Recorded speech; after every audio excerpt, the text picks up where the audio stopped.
السلام علیکم۔ یہ اردو مضمون ہے وقت کی پابندی۔ اگر آج ہمارے ہاتھ سے دولت نکل جائے تو کل کو واپس بھی آ سکتی ہے۔ اگر کل کو ہمارا کوئی دوست روٹھ بھی جائے تو پرسوں اسے بھی منایا جا سکتا ہے۔ لیکن وقت کا خزانہ وہ بیش قیمت خزانہ ہے کہ اگر ایک بار ہاتھ سے نکل گیا تو دنیا بھر کی دولتیں اسے واپس نہیں لا سکتی ہیں۔ وقت کا ایک ایک لمحہ ہزاروں لاکھوں اشرفیوں سے بڑھ چڑھ کر قیمت رکھتا ہے۔ اس کے سامنے ہر قیمتی چیز خاک کے برابر وقت نہیں رکھتی۔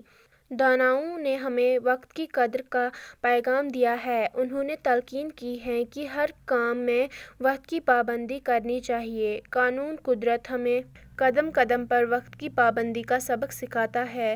سورج کو دیکھو، وقت پر طلوع ہوتا ہے اور وقت پر ڈوبتا ہے۔ زمین کو دیکھو، کس باقاعدگی کے ساتھ اپنے محور اور سورج کے گرد گھومتی ہے۔ اگر وہ اس گردش میں ذرا بھر بھی لغزش کر جائے تو دنیا میں قیامت برپا ہو جائے گی۔ فصلیں وقت پر اگتی اور پکتی ہیں۔ اگر ان کے اوقات میں خلل واقع ہو جائے تو دنیا کے لوگ بھوکے مر جائیں گے۔ یہی قوموں اور انسانوں کا ہے۔ جو انسان وقت کی قدر نہیں کرتا وہ ذلیل و خوار ہو کر مر جاتا ہے۔ اسے کسی کام میں کامیابی حاصل نہیں ہو سکتی۔ وقت کا پابند رہنے کی عادت بچپن ہی میں ڈالنا ضروری ہے۔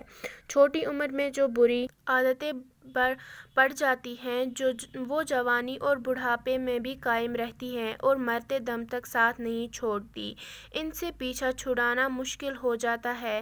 اس لیے بچپن ہی میں اچھی عادت کا خوگر ہونا چاہیے۔